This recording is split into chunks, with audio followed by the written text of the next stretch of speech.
यहोशू अध्याय 3। इस्राएलियों द्वारा यरदन पार करना। दूसरे दिन सुबह जल्दी उठकर यहोशू एवं इस्राएल वंशज शित्तीम से चलकर यरदन गए और उसे पार करने के पहले उन्होंने वहां पड़ाव डाला। 3 दिन बाद नायक शिविर के बीच से होते हुए गए और उन्होंने लोगों को कहा, जब यहोवा परमेश्वर की वाचा के संदूक को लेवीय पुरोहित उठाए हुए देखो, तब अपने अपने स्थान से उठकर उसके पीछे पीछे चलना। किंतु तुम्हारे तथा संदूक के बीच लगभग 1 किलोमीटर की दूरी रहे, इसके पास ना जाना। तुम ध्यान रखना कि तुम्हें किस दिशा में आगे बढ़ना है, क्योंकि इस मार्ग पर तुम पहले कभी नहीं गए हो। लोगों से यहोशू ने कहा, अपने आप को पवित्र करो, क्योंकि कल यहोवा तुम्हारे बीच आश्चर्य के काम करेंगे। पुरोहितों ने यहोशू से कहा, आप वाचा का संदूक लेकर लोगों के आगे आगे चले। तब उन्होंने वाचा का संदूक उठाया और लोगों के आगे आगे चलने लगे।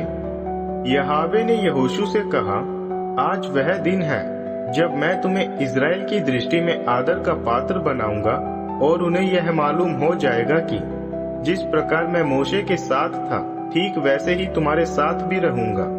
तुम्हें वाचा का संदूक उठाने वाले को बताना होगा, जब तुम यरदन नदी में पहुंचो, तब तुम जल में सीधे खड़े रहना।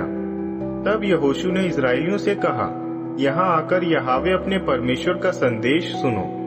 तब तुम समझ पाओगे कि जीवित परमेश्वर तुम्हारे बीच में है, और वही तुम्हारे सामने से कनानियों, हित्तियों, हिव्वियों, परिज्जियों, गिर्गाशियों, अमोरियों तथा यबूसियों को भगा देंगे।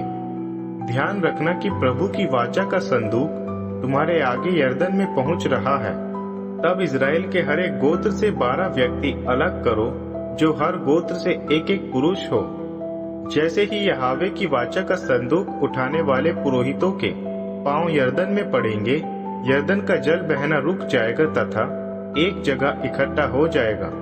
यह फसल काटने का समय था। इस समय यरदन नदी में बाढ़ की स्थिति हुआ करती है। जब इस्राएल वंशज यरदन पार करने के लिए निकले, तब पुरोहित वाचा का संदूक लेकर लोगों के आगे जा रहे थे। पुरोहितों के पांव जैसे ही जल में पड़े, ऊपर से आ रहा जल बहना रुक गया और दीवार सा ऊंचा उठ गया।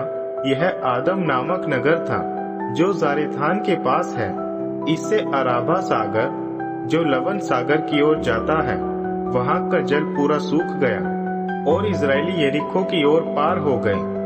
यहोवा की वाचा का संदूक लेकर पुरोहित यरदन नदी के बीच में सूखी भूमि पर तब तक खड़े रहे, जब तक सब इजरायलियों ने यरदन नदी को पार ना किया।